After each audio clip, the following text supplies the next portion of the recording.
From the studio of Blackwater Media in the great city of Atlanta, I'm Dr. William Lester. I invite you to join me in a rather wild exploration into the world of mysterious monsters. Welcome to Blackwater Media's Cryptid Files.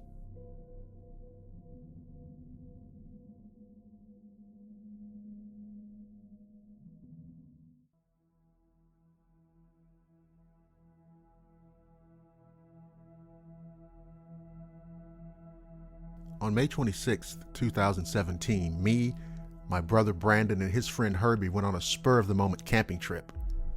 The spot we had in mind was a place not far from where we lived, behind a church called Holt's Baptist Church. When I got off work, I met Brandon and Herbie at our grandparents' house to get our gear ready. We made it a sort of bare-bones trip due to the short amount of time we had to get everything ready.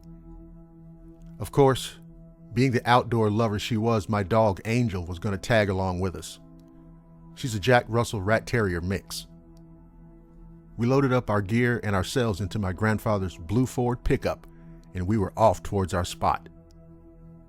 It's about a 10-minute drive from our grandparents' house, so in a short time we arrived there. The place where you park is beside the church, and it's gated off so nobody can take their trucks or four-wheelers down in the gravel road. So we unloaded the truck, climbed over the gate, and started making our way towards the campsite. About 100 feet down the gravel road, the lake had risen up into it, so we couldn't walk across and keep going. Instead, we found a small deer trail that led up to the bank and around the water. There was a lower trail that ran parallel to the bank, and the higher trail went up a little higher. Now, for whatever reason, we took the higher trail. For a short while, we snaked through the woods, and finally we reached the end of the deer trail. It abruptly ended at the side of the bank, and we had to slide down at about 10 feet to get back onto the gravel road. Once we were all back down, it was about a third of a mile back to where we would be setting up camp.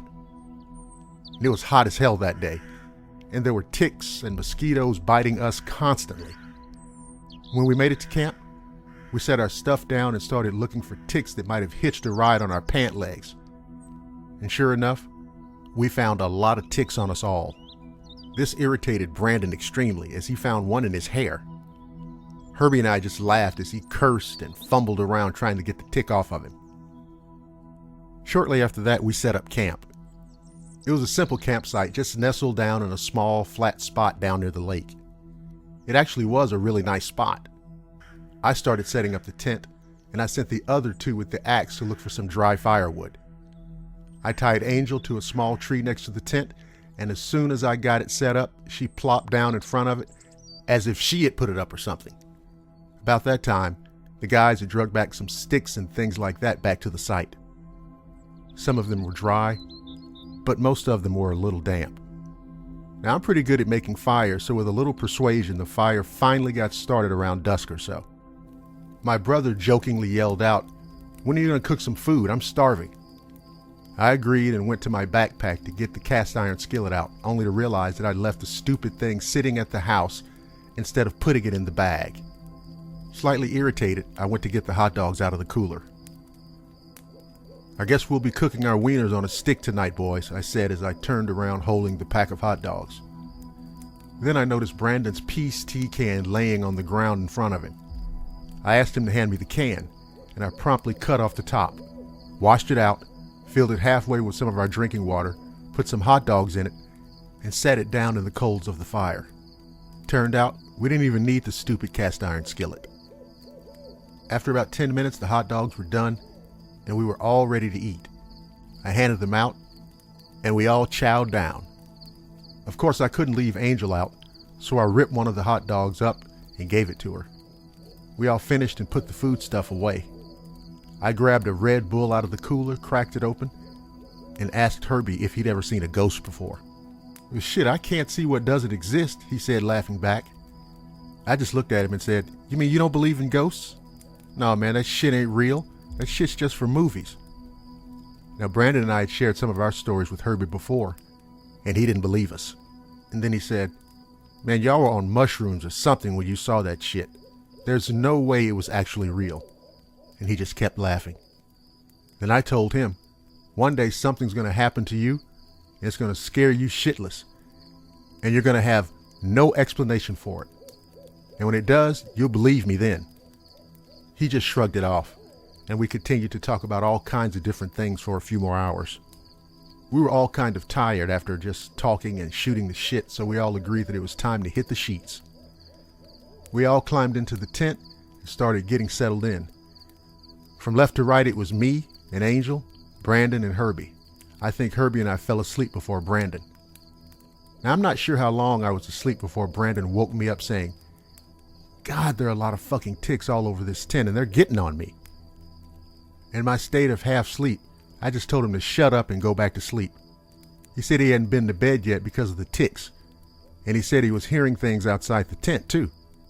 Something splashing around in the water. I told him it was probably fish and not to worry about it. I fell asleep again, and about an hour later was woken up once more. But this time I was hearing things outside the tent too.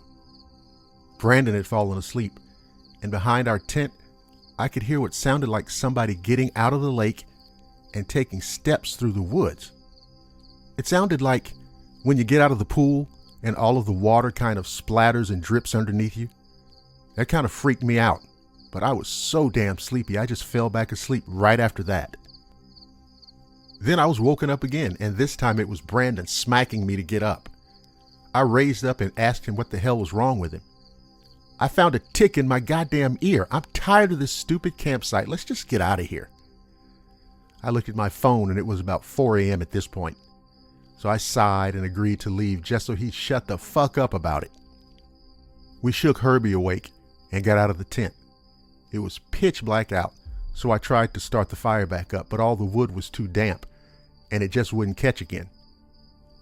With no light, I went searching for my flashlight I brought with us, turned it on, and nothing. It was completely dead. Just fucking great. I got my iPhone and turned the flashlight on that on. And the warning popped up saying I only had 20% battery left. This couldn't get any goddamn better. So I was highly pissed by this point. I told him to help me get all the stuff together so we can leave before the phone dies and we don't have any light.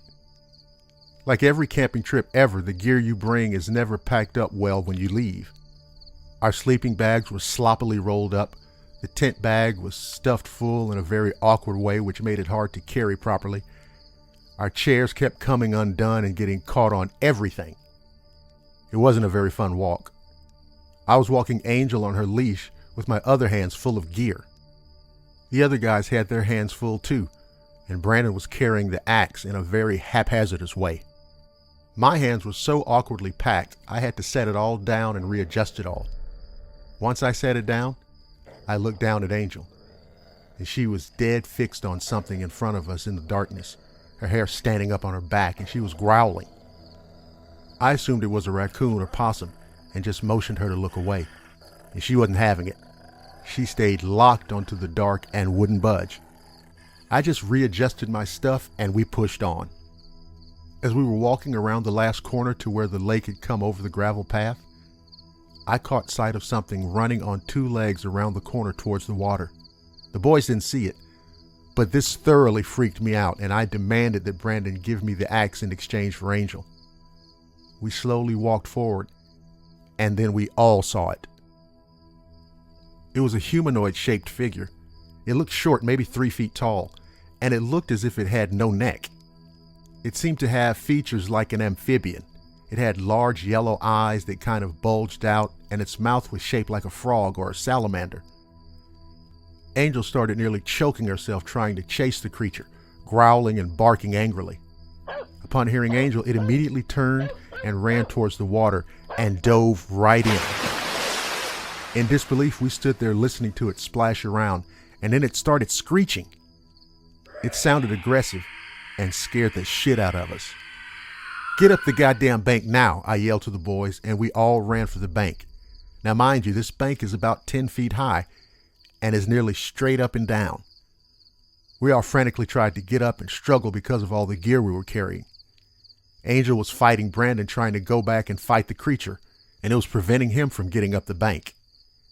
At this point, I hear the creature get out of the water and start running towards where we were. It was making a strange gurgling noise as it was running. My fear took over and I reached down to Brandon, grabbed his pants by the waist, and threw him and Angel both up onto the top of the bank. And then I just yelled, "Trail, run, go, it's coming up the goddamn bank." And I wasn't lying. As we started running, I could hear it scratching at the shale bank behind us, continuing to make that disturbing gurgling noise.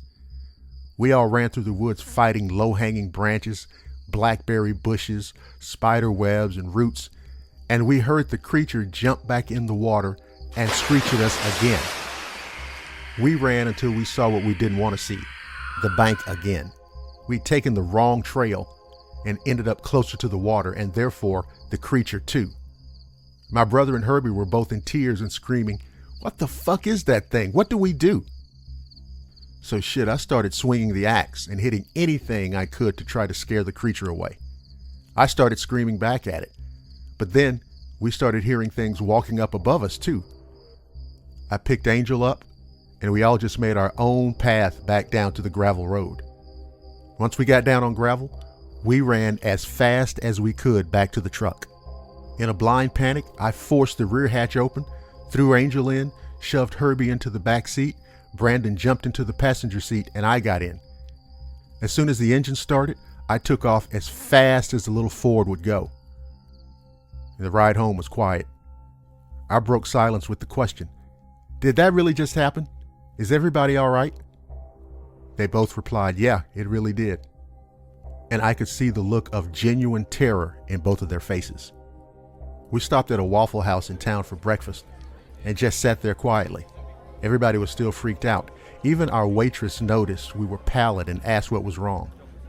We made up some bullshit because God knows she wouldn't have believed us if we did tell her. It truly did scare us all, and I really don't know what it could have been, except some kind of monster. And it was unforgettable.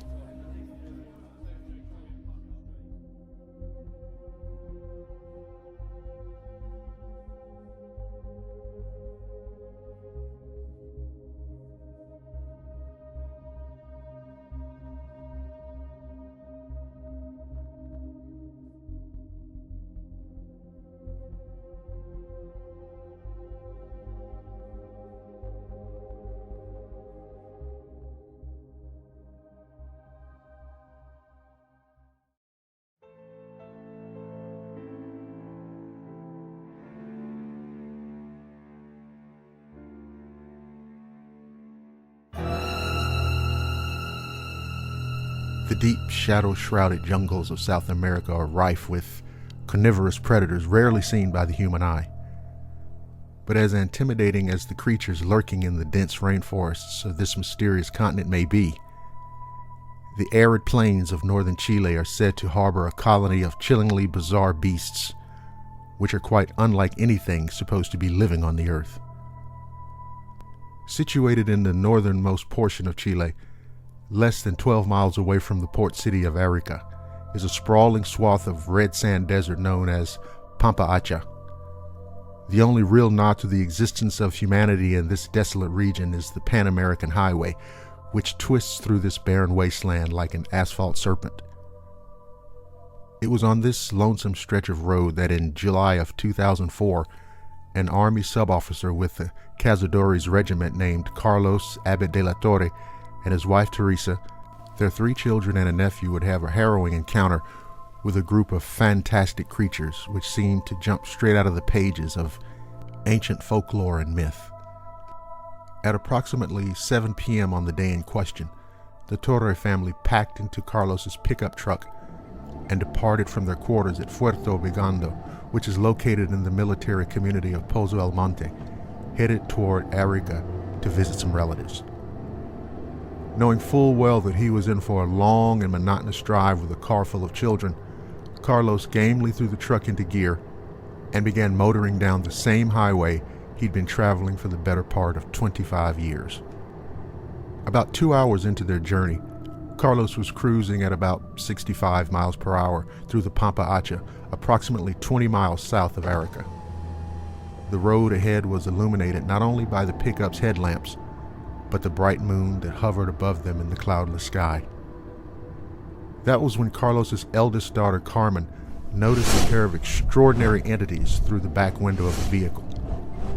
According to Carmen, she was astounded to see two creatures leisurely floating in the skies above. In her own words, "I was riding in the back seat with my brothers talking, and suddenly everything went dark. Then I told my brother what I was seeing, and he told me to keep quiet because Mom gets nervous.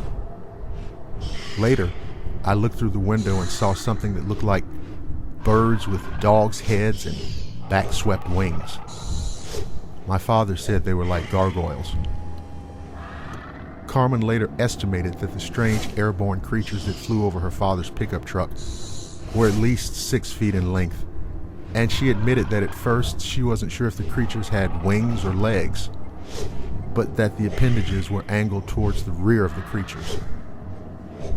Carmen and her brother watched as the outlandish animals paced the truck, afraid to speak lest they panic their anxiety-prone mother. But their efforts were wasted as Teresa, who sat next to Carlos in the front seat, would catch sight of the creatures through the windshield just moments later. From her vantage point, Teresa was afforded the best view of these anomalous animals, which the press would quote her as saying resembled dog-faced kangaroos. She claimed that the gargoyles seemed to match the speed of the truck, occasionally slipping ahead, then falling back, never traveling more than 60 feet from the vehicle. Now, by this point, Carlos and the rest of his frightened family were all stealing skyward glances and catching glimpses of these soaring evolutionary nightmares. He accelerated the truck, praying under his breath, terrified of the fate that might befall him and his family if these creatures decided to swoop down and attack their vehicle. The Torre family was in such a state of shock that none of them spoke. Later on, Carmen described the scene. "We were speechless for some 10 minutes. Then my mom told us to explain what we'd seen, and we started discussing the experience amongst ourselves. Just when the family was growing accustomed to the flying monsters above, another pair of the same type leapt in front of the truck on strong hind legs, which were shorter than the upper legs. Carlos managed to avert a collision with these gargoyles and increased the pickup speed, eventually leaving all 4 of the beasts behind. When they safely arrived at their destination, they told their relatives about their bizarre sightings, but swore them to secrecy, concerned that the public ridicule which might follow the unveiling of their tale would somehow damage the military career of the family's patriarch. Although their sojourn with their extended family was enjoyable, it goes without saying that the entire Torre clan was anxious about the trip home. Teresa even conceded later, "We were terrified to go back," but much like every other journey Carlos had taken through Pampa Acha, the expedition proved to be mercifully uneventful. Once back on the base in Pozo El Monte, the Torre family honored their oath of silence. But when another sub-officer, Diego Riquelme, claimed to have encountered a dinosaur-like creature on the same stretch of road a few weeks later, they decided to come clean. As you might expect, it wasn't long before the press got wind of these bizarre stories and began churning out articles about the monsters seen on the Pan American Highway. Soon after the story broke, Scott Corrales of the Institute of Hispanic Ufology translated the story for the English-speaking world. The usually open-minded Chilean press was quick to claim that the eyewitnesses were likely seeing nothing more than ostriches, which must have escaped from a local breeder. The fact that ostriches can't fly, and that none of the birds were reported missing in the area, was ignored by the media. It also seems unlikely that 7 individual eyewitnesses would confuse ostriches for either on-the-wing gargoyles or prehistoric reptiles, regardless of how unbelievable the alternative may be. So if these observers were not bearing witness to bird refuge escapees, then the question remains.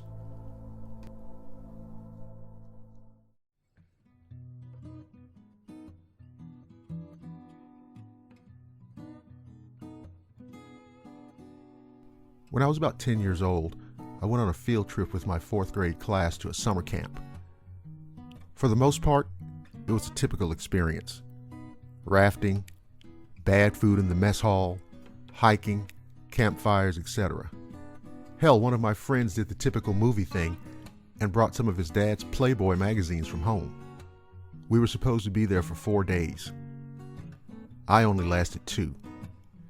Anyway, it was late at night because I stayed up to do the trash duty and clean the mess hall. After I picked up the final granola bar wrapper, I made my way to the showers to clean up before turning in for the night. Halfway through, I hear a loud shuffling sound outside the showers. Now, I assume it's my friends pranking me as they typically did and got out of the shower. Now, just to put this into perspective, the showers and the boys' cabins are a good walk away with no way to illuminate your surroundings. That's why they shower before dark and in groups to make sure nobody gets lost. Now, for someone like me, who's by himself having to navigate his way through the woods, it's pretty fucking terrifying. And to make matters worse, the flashlight I brought was back at the cabin. So I was stuck having to navigate my way back with a piece of shit lantern that barely gave me enough light. So anyway, I grabbed the lantern and started to walk to the cabins. About halfway through, I heard this ungodly moan coming right in front of me. I panicked and dropped the lantern, running in the opposite direction of the sound. And not seeing anything in my haste, I fell on something. I examined the thing that I fell on and realized it was squishy and soaking wet. I heard the moaning again from behind me and hauled ass to the direction of the cabins. I was instantly greeted by 3 flashlights and lots of concerned looks. Apparently, the other campers heard the moans and the counselors came to investigate, only to find me covered in head to toe in fucking blood. They brought me back to the cabins and I was immediately bombarded with questions about what I saw. Frustrated by the machine gun of questions, my friends shut them up. The next day, I went home. And who the hell would blame me? I was not going to stay there after the shit I'd been through. You know, it may sound strange, but the truth is, I almost forgot about this incident until a little while ago when I was reminiscing about summer camp with a friend of mine who also stayed at the camp. I asked him what happened after I left, and what he told me sent shivers up my spine. Apparently, after I left, the moans at night got louder and louder and closer to the cabins and freaked everybody the hell out. And as for that big thing that I fell on, while the counselors were investigating the source of the moaning, they found a deer on the trail I was on. The head was ripped clean off, and its entrails were laying in a separate pile next to the carcass. That's my encounter. To this day, it remains the scariest experience I've ever had. Everyone that I've told thinks that I'm bullshitting, but my friends who were there always defend me. Now, I still don't know what the hell it was in the woods that night. Over the years, a few people have tried to tell me that the moaning sound I heard was a mountain lion, but I have my doubts. The moans sounded too high to come from a mountain lion. But my girlfriend had another idea. She thought that the thing I saw was a creature called the Wampus Cat, which is apparently a mythological half-woman, half-cat monster that stalks the woods of East Tennessee. And it was a creature that was and is known among the Cherokee. The bottom line is, when I was a boy, enjoying the thrills and fun of summer camp, I had an encounter with a real-life monster.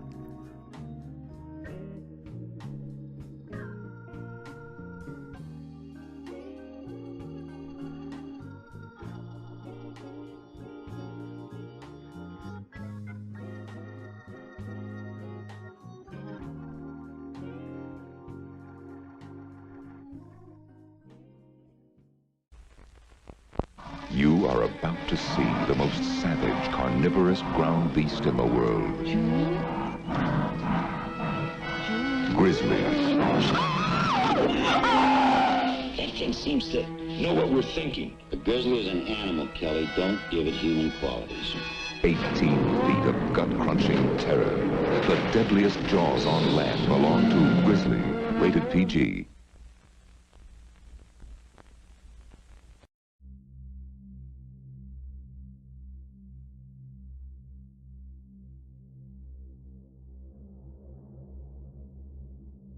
Let me tell you about something that I saw on a very cold, dry November night in 1976. My family and I moved into a new house upon a hill on a little back road in the very small town of Fort Gay, West Virginia. Now, Fort Gay sits right on the east side of Kentucky. The population of my town then was probably just a couple of thousand. Well, my family and I were still unpacking, and we'd not yet put the furniture in place, and everything was still in boxes. Overwhelmed with working all day, I went to bed around 11 o'clock. I put my little brother on the couch, and I took his bed, since my bed wasn't put together yet. His room faces the front of the house, and his window is around 20 to 25 feet or so off the ground. I was looking out the window when I saw it. It stood about 7 feet tall. I had no fucking idea what it was, but I was frozen. I'd never been that scared in all of my life. All I could do was lay there and just stare at this thing. It was sitting in a tree about 50 feet or so off the ground, about 50 feet from the house across the yard. It felt like an eternity. I couldn't breathe. Hell, I couldn't even blink. This damn thing had big, red, bright, glowing eyes looking dead into my face. I finally worked up enough courage to close my eyes and put my head under the covers, when all of a sudden, this thing smacked the window. I jumped up and running through the house screaming, "There's something outside!" I was crying. My mom and dad looked at me and said, "What's wrong with you? It looks like you've seen a ghost." And my face was flushed.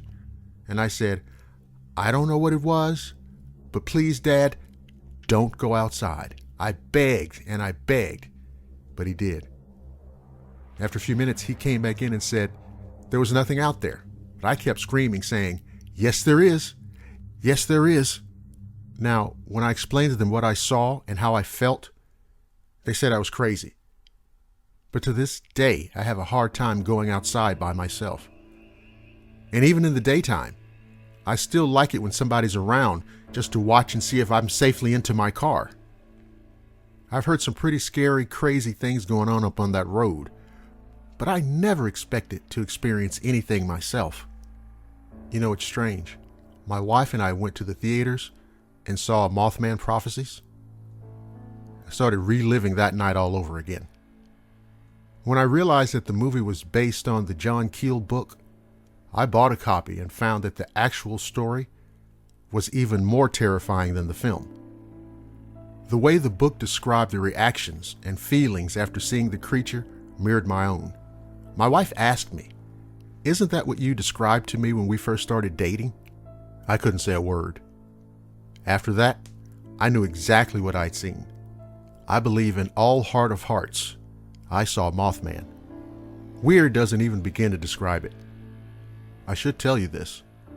We only live about 80 miles south of Point Pleasant, West Virginia, where it all took place originally back in the 60s. Even scarier, I realized that my sighting took place on the exact same day 10 years after the first documented sighting of the Mothman in 1966. The exact same day.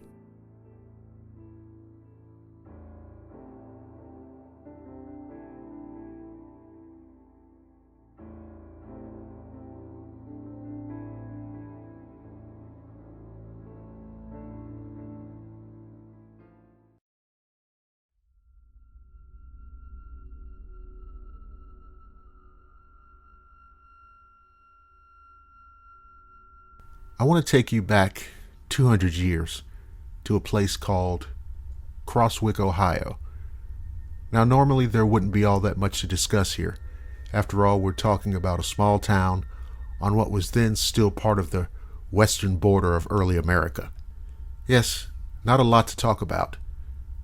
except that this particular small town and its surrounding environs was home to a monster. Although the monster hadn't been spotted in nearly 2 centuries, the legend of the Crosswick Monster is still told in the area. According to reports, 2 young boys were playing on the banks of a small creek when they were startled by a massive snake-like creature. The monster sprouted arms and snatched one of the boys, dragging him nearly 100 yards to a massive sycamore tree that was assumed to be its den. The monster dropped the child just outside a hole in the tree's bank.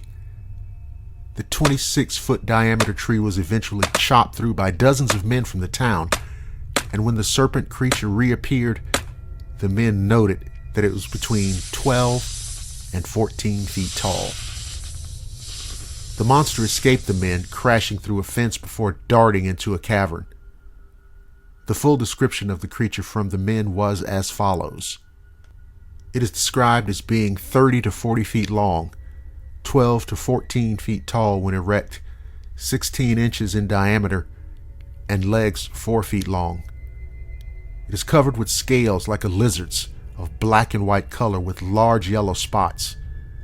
Its head about 16 inches wide with a long forked tongue, and the mouth inside deep red. Although the Crosswick Monster was never seen again, it is remembered as one of the most believable cryptid experiences in Ohio, as more than 60 men claim to have witnessed it. So there you have it. A small chapter, or perhaps just a page or two. An anecdote for you to take note of, contemplate, and file away. But never lose sight of the fact that just beyond the boundary of your door, in places seen and unseen, in regions known and unknown, monsters dwell.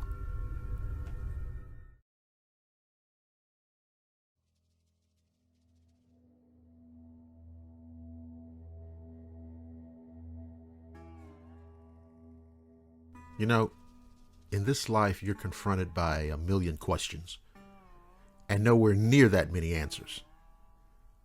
Sometimes those questions spill over into the realm of mystery and the strange, and sometimes the downright bizarre.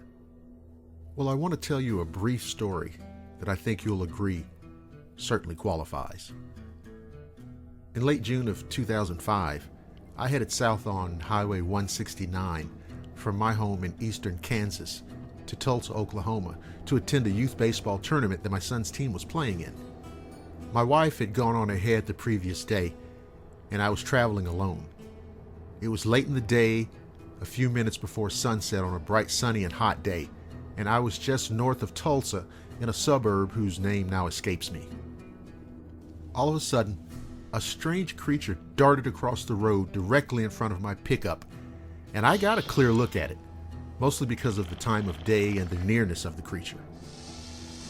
Now, it looked for all the world like a little dinosaur out of a Hollywood film. Perhaps, you know the velociraptor from the Jurassic Park movie? Something like that, because it ran upright on 2 large back legs with the smaller front legs carried close to the torso, rather like a human sprinter would do. Its head was tilted back, and the mouth slightly open, exposing a set of fearsome-looking teeth, while the eyes had this wild, fixed expression, and were so wide open as to be slightly bug-eyed in appearance. And I thought to myself, what the goddamn hell am I looking at? Also, too, it was shockingly fast, and appeared and disappeared in a moment, but not so fast that I didn't get an absolutely clear look at it. I want to make that understood. It was not a cat, dog, squirrel, fox, possum, raccoon, or any other animal that I've seen. And I live in the woods, and I see these more common animals all the time around here.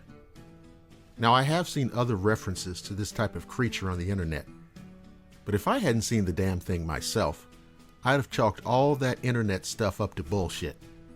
One thing though, what I haven't read in those internet reports was how absolutely feral and dangerous it looked. I do count myself lucky though. I mean, lucky to have seen it. And the truth is, I hope that some way, somehow, I have the chance to see one of these creatures again.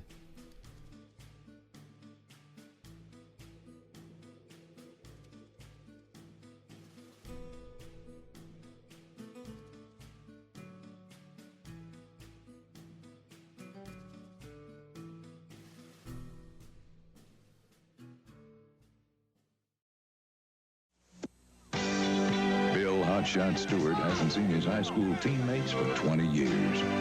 Looks like a stroll-light night. Looks like a stroll-light night. Looks like a stroll-light night. When things are going right. Looks like a stroll-light night. Looks like a Stroll-Light, a great tasting beer that doesn't fill you up. Looks like a stroll-light night when good times come along.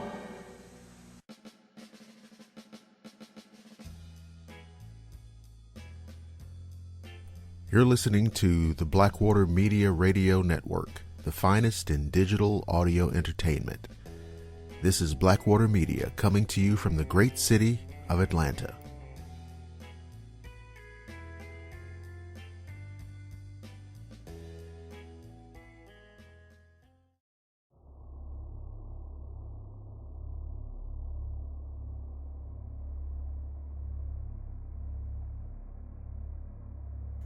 I'd like to tell you about something that I witnessed a few years ago. Something so strange, so unsettling, even frightening, that from time to time, I even have nightmares about it. Now, I need to tell you up front too, I've never really been that deep off into cryptids or anything like that. Yeah, I would sometimes see something on things like Bigfoot or Chupacabra on TV. But that was just every now and again, and I found it more interesting and entertaining than compelling. Anyway, this happened 3 years ago. It was the middle of summer. Now, I live in a cul-de-sac, and mine, like most, have a tall light pole, and at the top there was a metal arm about 5 or 6 feet long. And at the end of that was the housing for the lighting element, which I assumed is a huge, powerful light bulb. It lit up the whole circle. Well, on this particular day, there was thunder and lightning with moderate to heavy rain. And it tapered off somewhat as afternoon gave way to evening, and by nightfall, there was only a slight drizzle. I stepped out onto the front porch, lit a cigar, and soaked in those scents and sensations of a midsummer rainstorm. I caught a flash of movement. It was more like a sensation, but my eyes were immediately drawn upwards toward the streetlight. I was surprised to see what I thought was a large bird perched up on that metal arm extension. Maybe an owl or a hawk, maybe even a buzzard. But as I looked closer, I was shocked at the realization that it wasn't any of those things. What I saw was something with a huge pair of wings, a pair of raptor-like talons gripped around the extension. But the rest of it, oh my God, the rest of it looked like a woman with fine feathers distributed across the body. There was definitely a feminine quality to it. I won't elaborate on that. I stood there on the porch, motionless, with my eyes fixed on this, whatever the hell it was. I remember those words running through my mind. What the fuck is it? That's when the thing snapped its head around and looked directly at me with a pair of glaring hot red eyes. Then it opened its mouth and hissed at me. I had the feeling that it was furious that I'd seen it. Then it leapt up from its perch, opened its huge wings, and flew off into the darkness. As it vanished from view, I could hear the sound of its wings beating against the black air, and then only the sound of faint raindrops. So that's it. That's what I saw. I'm way over the question of how could something like that be real. Fact is, it's real because I saw it. But what I can't seem to reconcile with it all is, where could something like that possibly come from? And there are times when I don't think I even want to know the answer.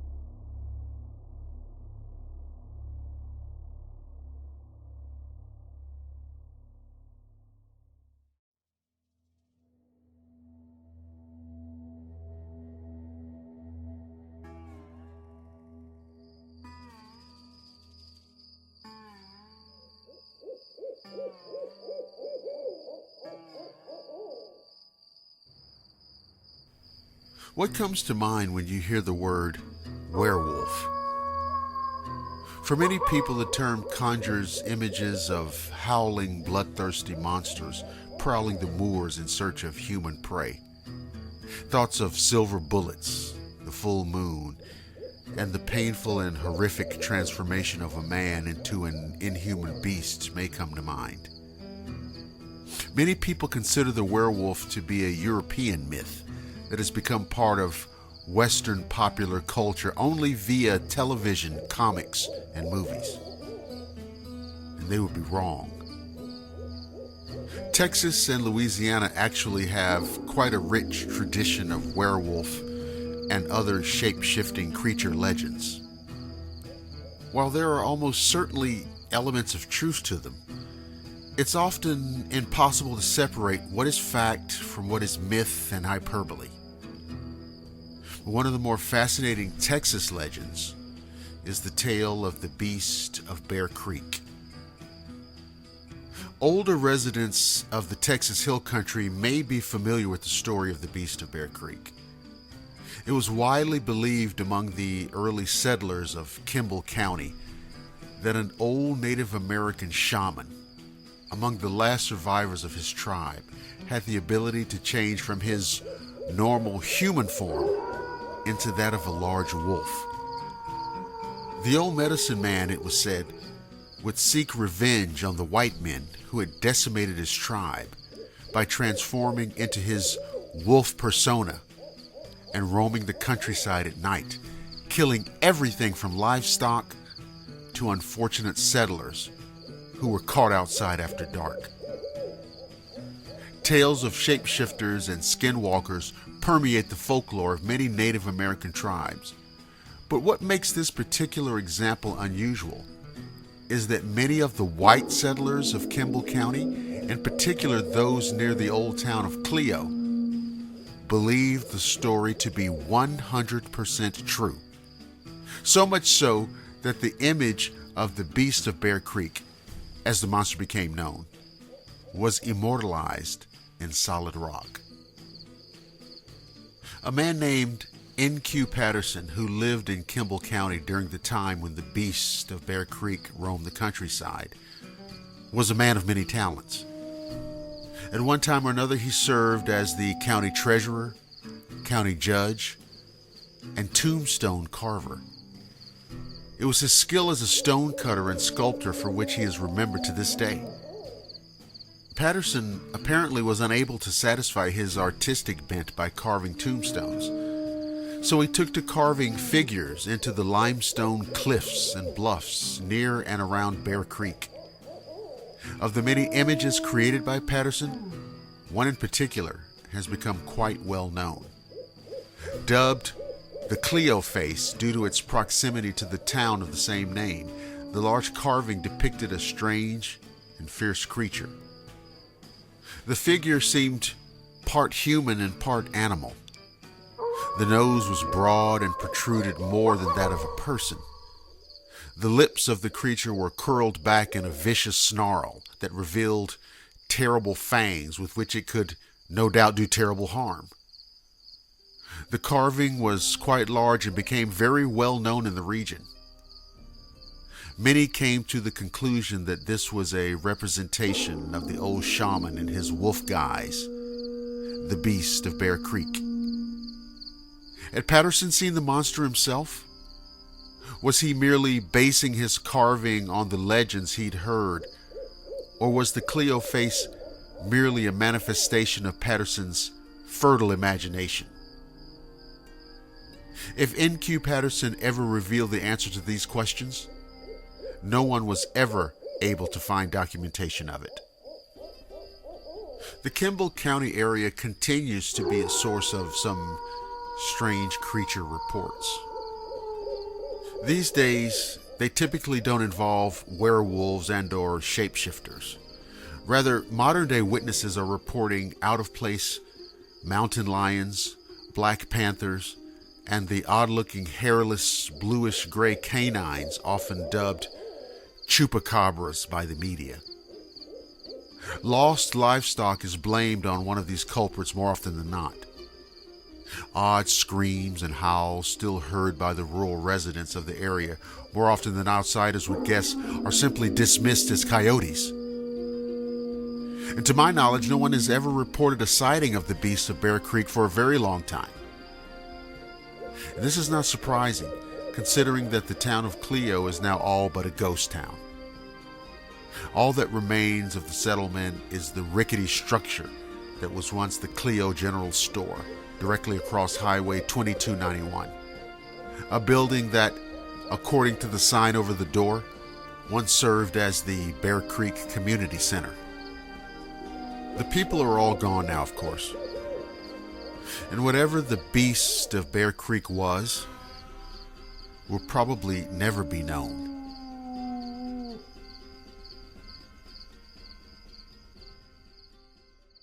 From San Francisco comes Rice-A-Roni, the San Francisco treat. Rice-A-Roni, the flavor can't be beat. One pan, no boiling, cooking ease. A flavor that is sure to please. Rice-A-Roni, the San Francisco treat. Rice-A-Roni, the delicious break from potatoes. Now in 6 fabulous flavors. One pan, no boiling, cooking ease. A flavor that is sure to please. Rice-A-Roni, the San Francisco treat.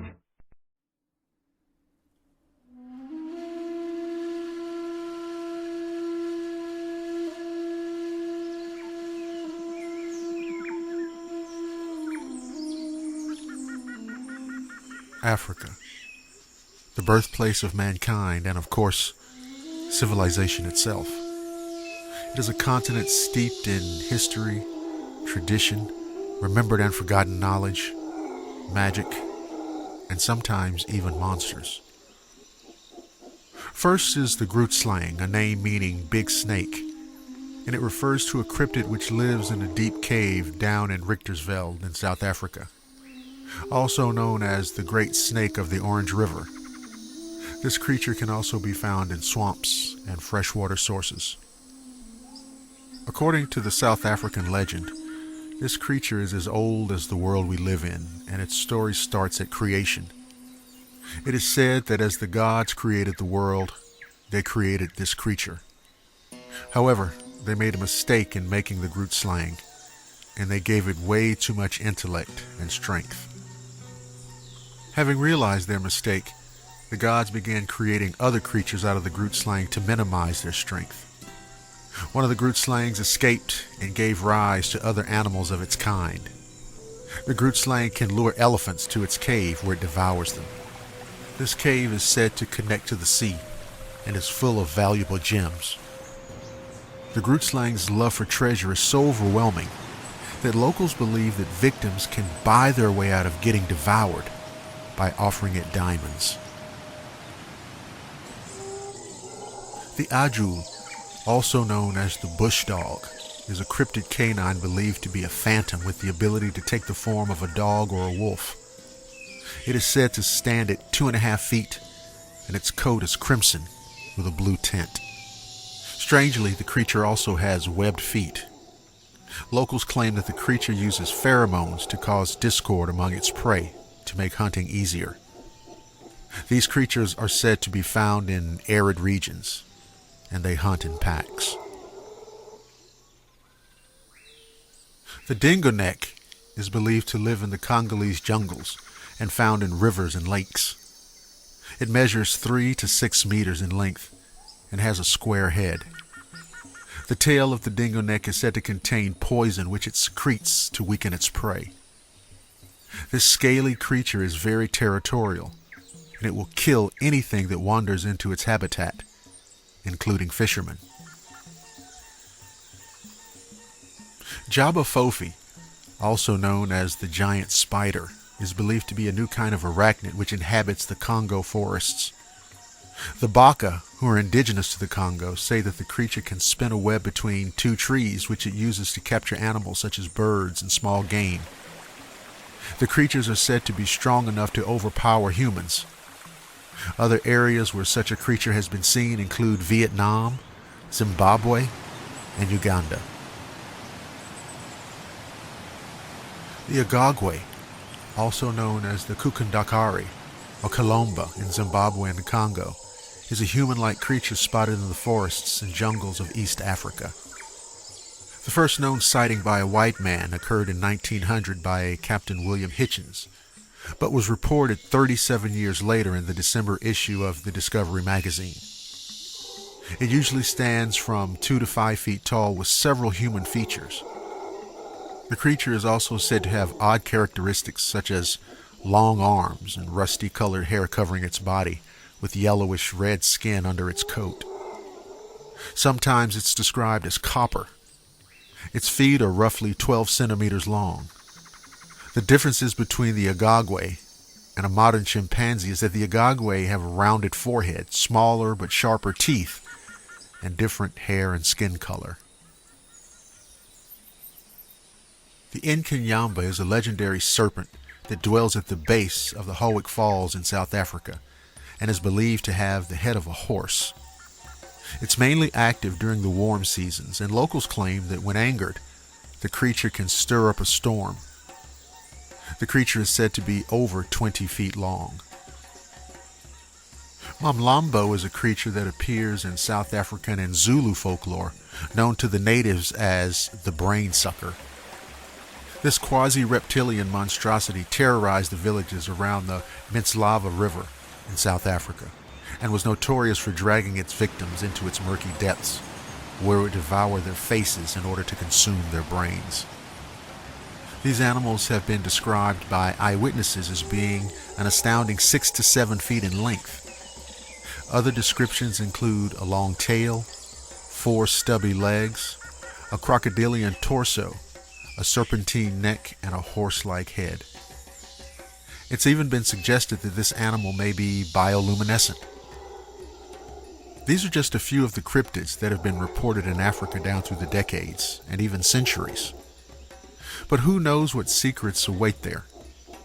There are still places in Africa, including the Congo Basin, with 3.7 million acres that are largely unexplored. Knowing that, it is quite possible that the land once known as the Dark Continent holds more secrets that can ever be imagined.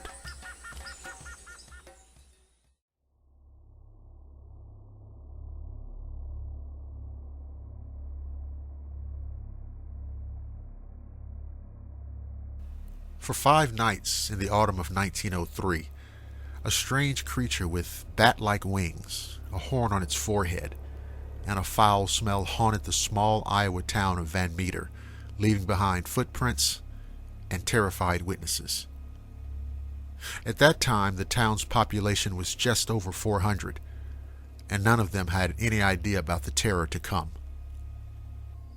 The Van Meter visitor was first sighted on September 29, 1903, by Ulysses Griffith, a local doctor. He was awakened by a bright light shining into his bedroom window. He grabbed his shotgun and went outside to investigate. He saw a large creature perched on a telephone pole, emitting a beam of light from its horn. He fired at it, but it seemed unaffected and flew away. The next night, another witness, O.V. White, a hardware store owner, had a similar encounter. He heard a noise outside his store and saw the same creature on the roof. He also shot at it, but it flew away with a loud screech. The following night, Sidney Gregg, a banker, was returning home from work when he saw the creature in an alley. It jumped on him and knocked him down. He described it as having smooth skin, large eyes, and a blunt nose. He managed to escape and ran to his house. On October 2nd, several townspeople decided to track down the creature and put an end to its reign of terror. They followed it to an old coal mine on the outskirts of town. There they discovered not one, but 2 of the creatures. One was larger than the other and seemed to be guarding it. The townspeople opened fire on them, but they retreated into the mine shaft. The next morning, the townspeople gathered at the mine entrance, expecting to see the creatures emerge, but they never did. The mine was sealed off, and the Van Meter visitor was never seen again. What was the Van Meter visitor? It was 1903, and the concept of hoax is all but ludicrous. So too, I dare say, is the suggestion of some kind of community hallucination. While no one knows for sure, some have speculated that it was a misidentified bird, bat, or pterosaur. Such theories may deserve some consideration, but in my view, under scrutiny, fall by the wayside rather quickly. Others have suggested that the antediluvian interloper was an alien or an interdimensional being. Some have even claimed that it was a manifestation of collective fear or subconscious guilt. Whatever it was, the Van Meter monster has become a proverbial fixture in the realm of Fortean studies. Perhaps more importantly, it forces us to wonder, what else might be out there lurking in the dark?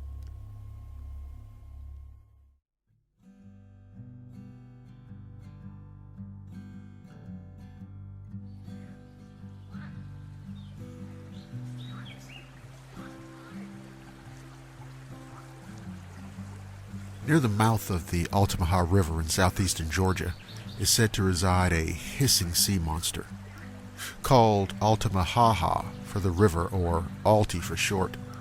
The legend predates British-English colonization and is said to have originated with the lower Muskogee Creek tribe. One of the largest rivers in the state of Georgia, it empties into the Atlantic Ocean and is one of the largest river basins in the country, second only to the Mississippi River. Extending about 137 miles, it joins up with three major tributaries, that of the Ocmulgee and Oconee rivers near Lumberton City, and joined further downriver by the Ohoopee River.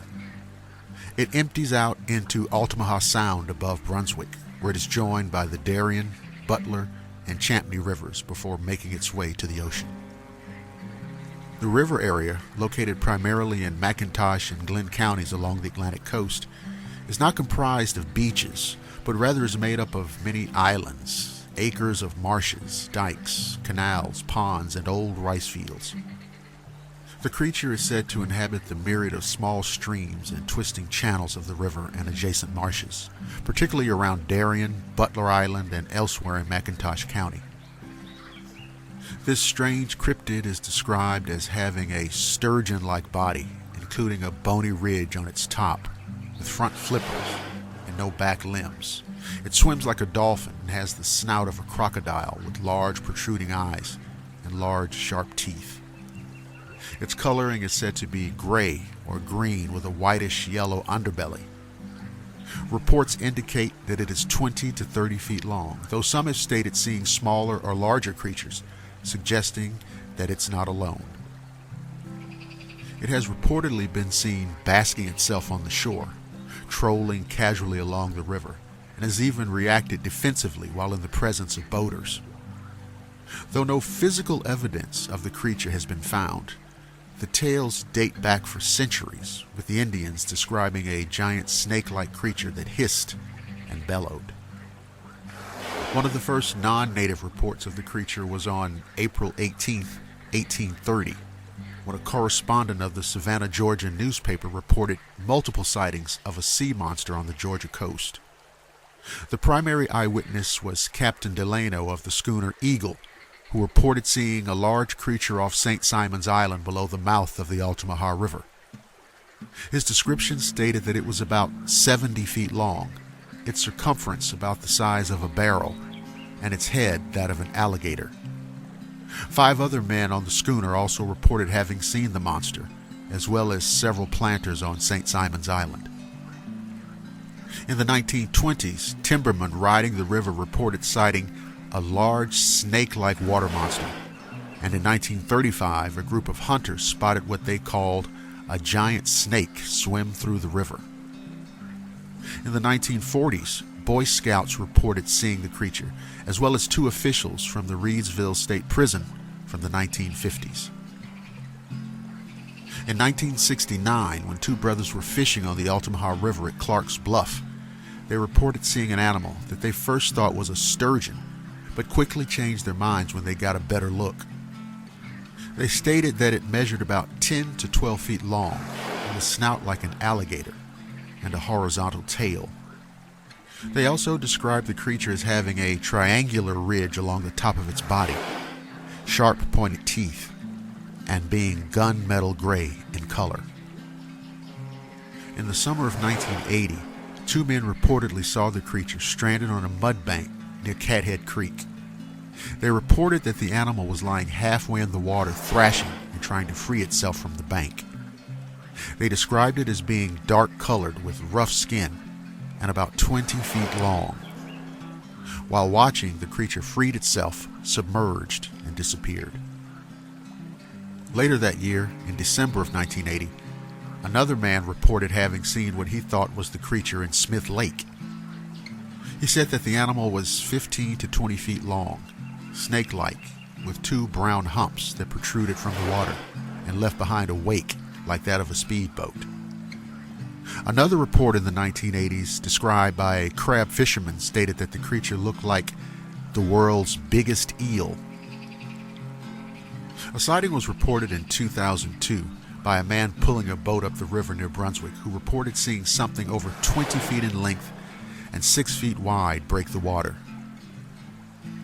In 2010, an amateur photographer captured a video of something strange swimming in the channel off the Fort King George Historic Site in Darien. Sightings of the creature continue to this day. So, do strange, unknown aquatic cryptids inhabit the Altamaha River in Georgia? Years, decades, even centuries of testimony seem to say so. I'll leave the rest to your judgment.